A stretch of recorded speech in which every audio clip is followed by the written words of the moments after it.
Hello students, आज हम हिंदी के मैथिलीकरण गुप्त की एक ऐसी रचना जो अपने भारत देश के वीरों के शौर्य को जगाने में महत्वपूर्ण योगदान रखती है, उस रचना का नाम है भारत माता का मंदिर। यह आज हम इस रचना को, उनकी इस गद्य कृति को, इनके इस काव्य कृति को श्रवण करेंगे, सुनेंगे। आपने पिछली कक्षाओं में पढ़ा सुभद्रा कुमारी चौहान, माखनलाल चतुर्वेदी के द्वारा रचित जो रचनाएं थी, झांसी की रानी जो मर्दानी के नाम से प्रसिद्ध हुई अपने भारत देश में, जिन्होंने सारे भारत में, पूरे भारत में अपनी वीरता का परचम लहरा दिया, अपने प्राणों को अपने भारत देश के प्रति न्यौछावर कर दिया। और भारत में जो पुष्प होता है, फूल होता है, उसकी क्या अभिलाषा होती है, ऐसा माखनलाल चतुर्वेदी जी ने बताया है। पुष्प की अभिलाषा का वर्णन करते हुए कि वह पुष्प भी अपने भारत के वीरों के प्रति अपने प्रेम भाव की अभिलाषा रखता है। ऐसा भारत देश जो एक विस्तृत भूमि का टुकड़ा है, एक विस्तृत भूमि का टुकड़ा है। उस भारत देश की महानता क्या है, उसका विस्तार क्या है, वह सारी महानता को यहाँ पर मैथिलीकरण गुप्त जी अपनी कृति काव्य में, यहाँ भारत माता का मंदिर यह नामक काव्य में बता रहे हैं।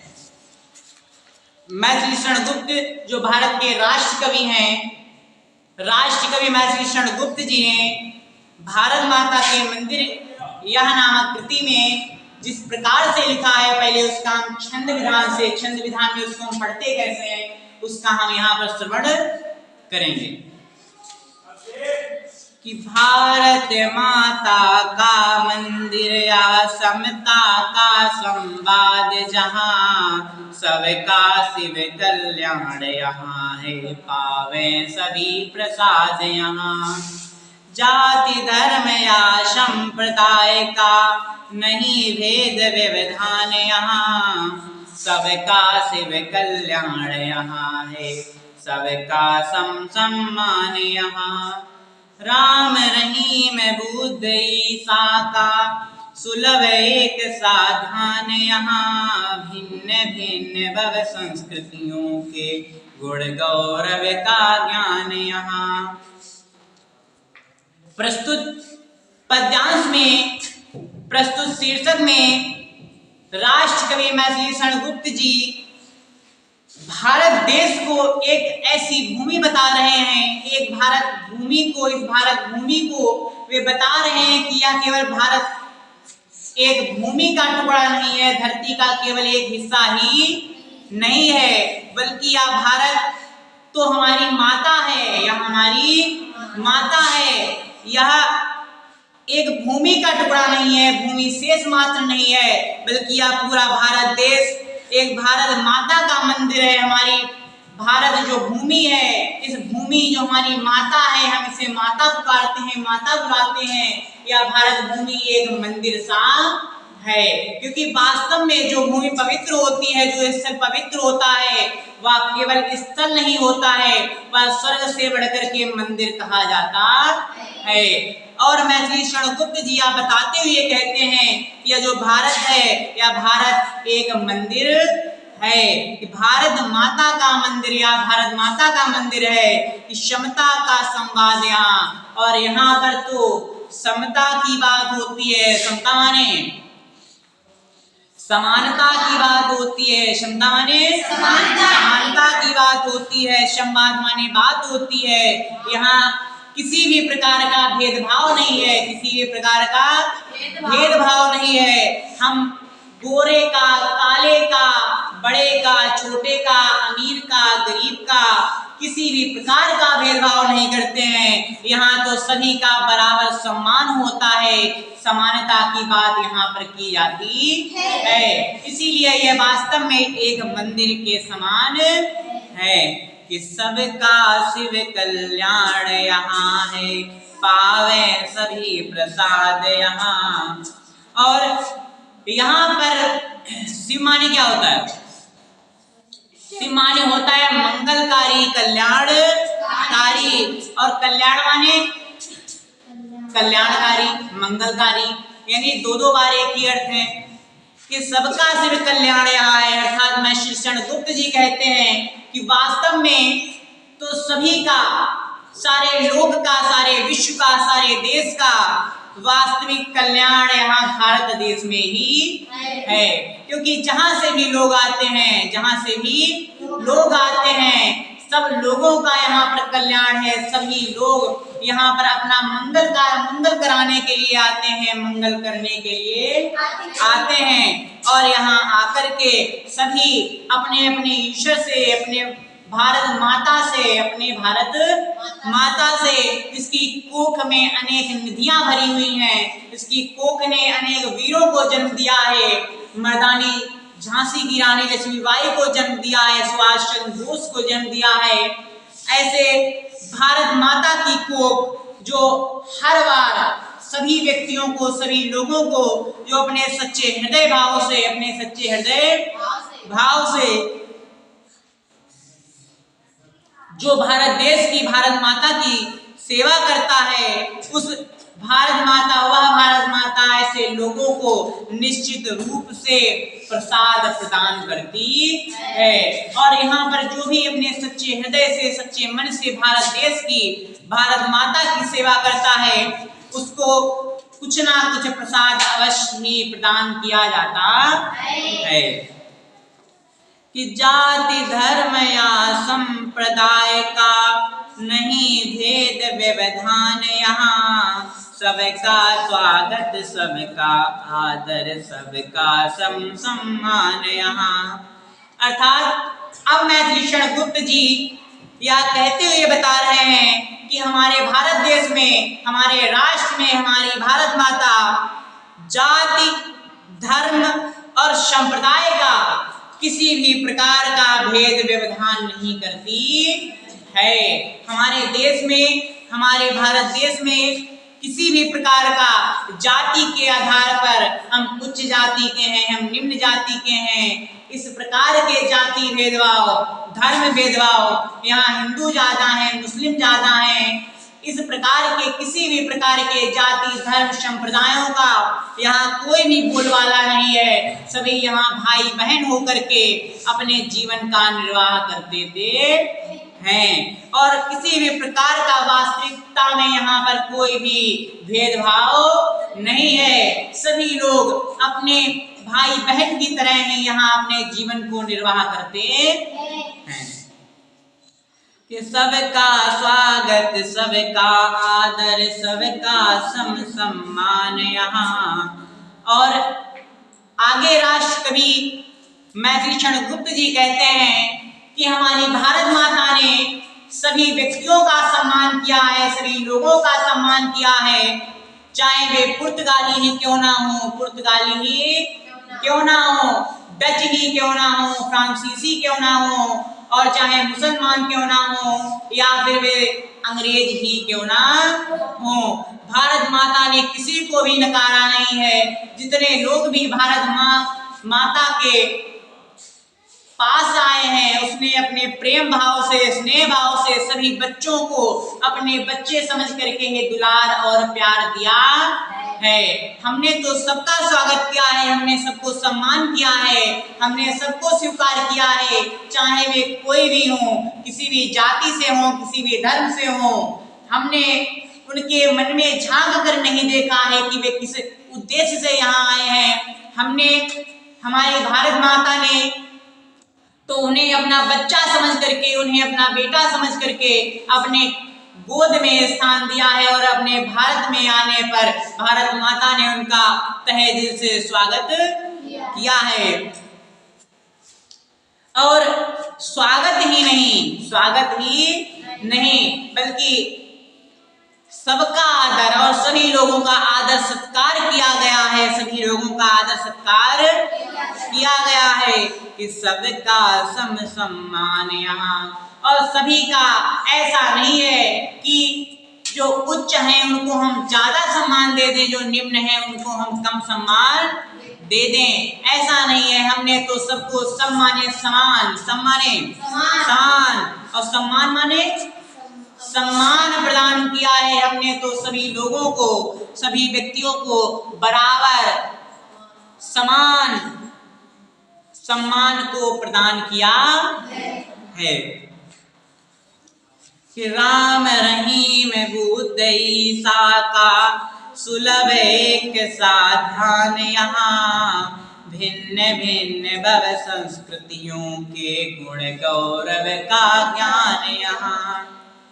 कि यहाँ पर तो जो यह भूमि है, जो देवों की भूमि है, इस देवों की भूमि में कवि यह बताना चाहता है कि इस देवों की भूमि से डरकर सिकंदर भी वापस लौट गया था। ऐसी देवों की भूमि में जहां पर राम भगवान का जन्म हुआ है, हमारे प्रभु भगवान श्री राम का जन्म हुआ है, जो भगवान श्री राम की जन्मभूमि है, भगवान श्री राम की भूमि है, और रहीम की भूमि है। बुद्ध माने बुद्ध की भूमि है, ईसा माने ईसाओं की भूमि है, ईसा मसीह की भूमि है, और ईसाइयों की भूमि है। ऐसी भूमि जिसमें सारे धर्म, हिंदू मुस्लिम सिख ईसाई सभी लोग भाई और बहन बनकर के यहाँ रहते हैं। ऐसी पवित्र भूमि में जहाँ सबका संगम स्थली यहीं पर है। यहाँ तो सभी धर्मों की यहाँ तो संगम स्थली है। और वास्तव में जो राम रहीम बुद्ध ईसा हैं, इनका सबका सुलभ माने आसानी से, बड़ी ही सहजता के साथ में एक साथ ध्यान है। इन सभी लोगों का जो इनके गुण हैं, इनकी जो उनका गान है, इनके जो उपदेश हैं, वे सारे उपदेश हमारे भारत देश में एक ही है। इन सारे लोगों ने, सारे देवी देवताओं ने जो अपना ज्ञान दिया है, वह ज्ञान का प्रसार हमारे भारत देश में इन चारों के उभयनिष्ठ होने से सभी देशवासियों में निरंतर सतत प्रवाह बहता जा रहा है। कि जो इन्होंने ज्ञान दिया है, अपने बातों को कहा है, इन सारी बातों को मिला करके एक जो ज्ञान बना है, वह ज्ञान हमारे भारत में सर्वत्र पूजनीय है। कि भिन्न भिन्न भव संस्कृतियों के गुण गौरव का ज्ञान यहाँ, और भिन्न भिन्न माने अलग अलग, भव संस्कृतियों माने संसार की, भव माने संसार की, संस्कृतियों माने संस्कृतियों का, संसार की संस्कृतियों का गुण गौरव का ज्ञान यहाँ, अर्थात उनकी जो सारी संसार की संस्कृतियां हैं, क्या हैं? संस्कृतियां हैं। उन सभी संस्कृतियों का, उन सभी संस्कृतियों का, उनके गुणों का, उनके गौरव का यहाँ समान भाव से, बराबर भाव से गुणगान करने की सभी व्यक्तियों को स्वतंत्रता है। सभी व्यक्ति, सभी लोग, हमारा पूरा भारत देश, हमारी पूरी भारत माता, सभी लोगों को जो समान संस्कृतियां हैं, उनकी संस्कृतियां हैं, सारी संस्कृतियों का समान भाव से, उनके गुणों का, उनके गौरव का, उनकी शान का हम बड़े ही ज्ञानवान होकर के उनके ज्ञान को समेट करके उनका हम गान करते हैं। कि नहीं चाहिए बुद्धि बैर की, भला प्रेम का उन्माद यहाँ, सबका शिव कल्याण यहाँ है, पावे सभी प्रसाद यहाँ। कि अब कवि कहते हैं कि हमें हमारे भारत देश हमारी भारत माता के लोगों को, हमारी भारत माता के लोगों को किसी भी प्रकार की ऐसी बुद्धि नहीं चाहिए, ऐसा मन नहीं चाहिए, ऐसा हृदय नहीं चाहिए जो वैर की हो। वैर माने दुश्मनी की बुद्धि हो, शत्रुता की बुद्धि हो।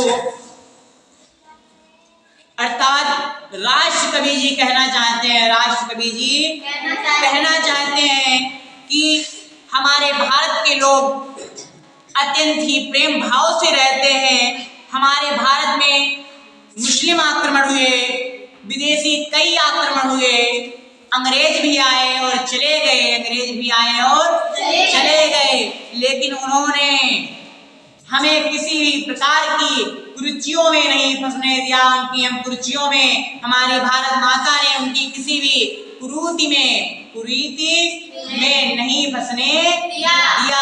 अर्थात हम हमारे राम का, हमारे ईश्वर का, हमारे प्रभु का यह जो उनका तपस्या है, उनकी तपस्या है, उनकी तपस्या का परिणाम ही हमें आज उन्हें प्रदान किया गया है। किसी भी प्रकार की किसी के बहलाने से, फुसलाने से हमारे मन में, हमारे हृदय में किसी भी प्रकार की बैर भावना अर्थात किसी भी व्यक्ति के लिए दुश्मनी की भावना, शत्रुता की भावना नहीं आ सकती है। और कवि कहते हैं कि मुझे किसी भी प्रकार की, हमारे भारत देश के लोगों को किसी भी प्रकार की शत्रुवत, वैरवत, दुश्मनीवत किसी भी प्रकार की ऐसी बुद्धि नहीं चाहिए। इससे हम भाई बहन, भाई भाई एक दूसरे के ही दुश्मन हो जाएं। भला प्रेम का उन्माद यहाँ, और हम सब लोग तो प्रेम का उन्माद करते हैं, प्रेम का उन्माद करते हैं, क्योंकि हमारे हृदय में तो प्रेम की ही भावना कूट कूट करके भरी है। और हमारे हृदय में जो भावना प्रेम की भरी हुई है, उसमें किसी भी प्रकार की वैर की जरूरत नहीं है। कि सबका शिव कल्याण यहाँ है, पावे सभी प्रसाद यहाँ। और फिर एक बार जी मैथिलीशरण गुप्त जी कहते हैं कि वास्तविकता में हमारे भारत माता की कोख में, भारत माता की गोद में ही सभी विश्व का कल्याण है, सारे विश्व का कल्याण है। और वास्तव में यह भारत माता उन्हें उनकी सेवा के अनुसार, उनके हृदय भावना के अनुसार उससे अधिक ही प्रसाद अर्थात उन्हें अधिक ही उनके मनवांछित फल की प्राप्ति कराती।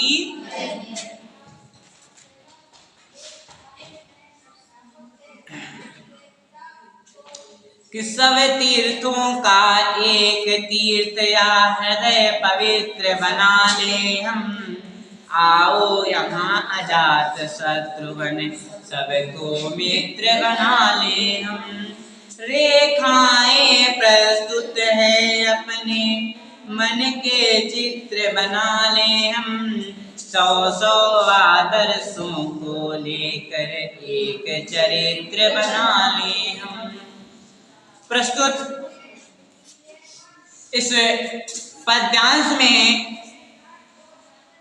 मैथिलीशरण गुप्त जी यह बता रहे हैं कि सारे संसार के, सारे विश्व के तीर्थों को मिला दिया जाए, तीर्थों को मिला दिया जाए, और सब तीर्थों का एक तीर्थ या अर्थात उन सभी तीर्थों का जो पुण्य प्राप्त होगा, जो आपको लाभ प्राप्त होगा, उससे कई गुना ज्यादा इस भारत रूपी मंदिर में आने से आपको प्राप्त हो जाएगा। इस भारत देश में, इस भारत की पवित्र भूमि में यदि आप आते हैं तो निश्चित ही मैं कह सकता हूँ कि सारे तीर्थों से जाने से जो आपको लाभ प्राप्त नहीं होगा, वो हमारी माता के पास आने से आपको निश्चित रूप से वो लाभ प्राप्त हो जाएगा। क्योंकि यह भारत कोई भूमि का टुकड़ा नहीं है। और कभी अटल बिहारी वाजपेयी जी के शब्दों में बताते हुए कहते हैं, अटल बिहारी वाजपेयी जी भारत के पूर्व प्रधानमंत्री, जिन्होंने एक बार कहा था कि यह भारत कोई भूमि का टुकड़ा नहीं है। यह भारत भूमि तो एक माता के समान है, क्योंकि इससे हम जो इच्छा करते हैं वो हमें ये भूमि दे देती है। यदि हमें धान चाहिए, गेहूं चाहिए, यदि हमें सोना चाहिए, लोहा चाहिए, एल्यूमिनियम चाहिए, जितनी भी धातु चाहिए, जितने भी तत्व चाहिए, वे सब कुछ हमें यह भारत माता प्रदान कर देती है। और मैथिली शरणगुप्त जी कहना चाहते हैं कि हृदय पवित्र बना लें हम, और इस तीर्थ में आकर के, इस भारत माता की गोद में आकर के, भारत माता के पास में आकर के अपना हृदय माने, अपने हृदय को, अपने दिल को हम पवित्र बना लें, और अपने हृदय को हम पवित्र बना लें, स्वच्छ बना लें, निर्मल बना लें। कि आओ यहाँ जात शत्रुवन सबको मित्र बना ले हम। कवि कहते हैं कि आओ यहाँ, आओ यहाँ अजात शत्रुवन, अजात शत्रु माने अटल बिहारी वाजपेयी जी की तरह, अटल बिहारी वाजपेयी जी की तरह अजात शत्रु बन के, अजात शत्रु माने होता है अटल बिहारी वाजपेयी जी की तरह इसका कोई शत्रु ना जन्मा हो। एक वो ऐसे प्रधानमंत्री हुए जिनका ना उनकी विरोधी पार्टी में ना उनका विरोध था, ना उनकी पार्टी में उनका विरोध था। देश के ऐसे इकलौते प्रधानमंत्री जिनका कोई भी शत्रु नहीं था, वह आपके कौन थे? अटल बिहारी वाजपेयी जी। अर्थात अब कभी यहाँ कहना चाहते हैं, आओ भारत माता के आंगन में, भारत माता के आंगन में आइए, भारत माता के गोद में आइए और अपने हृदय को पवित्र बना लीजिए, और यहाँ आकर के सारी शत्रुता को भूल जाइए, सारी दुश्मनी के नातों को भूल जाइए, क्योंकि अपना भारत देश तो ऐसा है जो आपकी सारी शत्रुता को खत्म कर देता है, नष्ट कर देता है और अजात शत्रु बना देता है आपको। यहाँ तो अजात शत्रु जन्मे हैं, इनका कोई भी शत्रु नहीं है।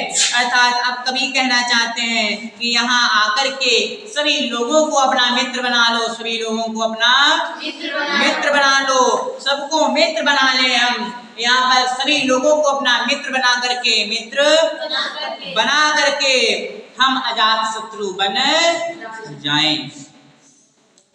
कि रेखाएं प्रस्तुत हैं अपने मन के चित्र बना लें हम, 100 आदर्शों को लेकर एक चरित्र बना लें हम। आगे कवि कह रहे हैं कि रेखाएं प्रस्तुत हैं अपने, रेखाएं प्रस्तुत हैं अपने, कि वे कहना चाहते हैं कि यहाँ आकर के निश्चित ही हमारी भारत माता के पास आकर के आपका जो हृदय है, मन है, मस्तिष्क है, वह बदल जाएगा, परिवर्तित हो जाएगा, और आपके मन में, आपके हृदय में कुछ रेखाएं ऐसी बन जाएंगी कि रेखाएं प्रस्तुत हैं, रेखाएं प्रस्तुत हैं, और आपके हृदय में, आपके मन में रेखाएं प्रस्तुत हो जाएंगी, रेखाएं प्रस्तुत हो जाएंगी। मन के चित्र बना लें हम, और एक उन रेखाओं से एक पवित्र हृदय का, पवित्र मन का, स्वच्छ मन का अपने हृदय से हम उसको चित्र बना सकते हैं। हमारे भारत माता के पास आने से आपके हृदय का, आपके मन का परिवर्तन निश्चित हो जाएगा। कि 100 आदर्शों को लेकर एक चरित्र बना लें हम। और आगे कवि कहते हैं कि हमारे देश में 100 चरित्र हुए हैं, इतने चरित्र हुए हैं जिनकी कोई गिनती नहीं की जा सकती। हमारे देश में एकलव्य का जन्म हुआ है, जिसने अपने गुरु को अपना दाहिने हाथ का अंगूठा काटकर गुरु दक्षिणा में दे दिया था। हमारे देश में अर्जुन का जन्म हुआ है, हमारे देश में महाराणा प्रताप का जन्म हुआ है, हमारे देश में ऐसी हिंदू रानी का जन्म हुआ है, जिसने मुस्लिमों के हृदय को परिवर्तित कर दिया। और हमारे देश में सुभाष चंद्र बोस, महारानी लक्ष्मीबाई, और महात्मा गांधी जैसे इतने महान आदर्शों का जन्म हुआ है। तो अब कवि कहना चाहते हैं कि इन सभी आदर्शों को लेकर, सौ आदर्शों को लेकर, इन सभी के आदर्शों को हम पढ़ करके, इनसे सीख करके एक चरित्र बना लें हम, और एक ऐसा चरित्र का निर्माण करें, एक ऐसे चरित्र का निर्माण करें जो वास्तव में हमारे जीवन को धन्य कर दे। कभी कहना चाहते हैं ऐसा सिर्फ हमारे भारत देश में संभव है, भारत माता के पास ही संभव। ठीक है, इसमें कोई दिक्कत किसी को? बाकी अब अगली क्लास में, ठीक है। और जो है अगर कोई पूछे किसी, ठीक, आगे बैठ करके बताएंगे आपको कौन सा चैप्टर पढ़ना है।